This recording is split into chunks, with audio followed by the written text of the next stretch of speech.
come to check on you because I was worried about you. You know, people think you done lost your mind. I don't care what people think.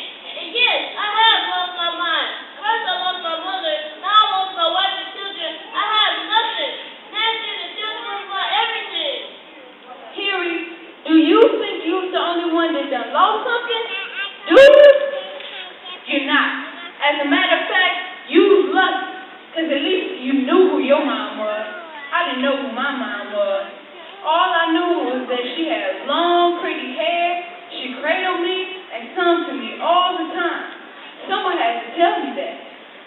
I lost my only little girl you took away from me at the age of 5. I had to watch my only 17-year-old son get beat to death.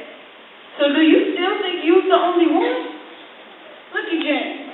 I raised him from baby up. He don't know about his parents either. Henry, this is the mean, cruel world that we live in now. You got to get yourself together. Lillian, how could you be so happy like nothing has ever happened to you?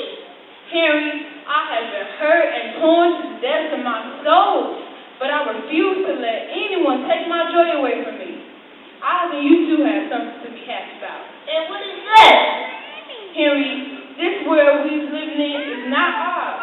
We're only here for one hot minute. Our world is up yonder. You know what? One day, I was crying, feeling down and low. Then I heard birds singing.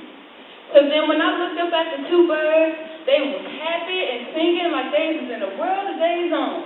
So I thought to myself, if God is watching over the birds in the air and the beasts of the land, then surely He is watching over me.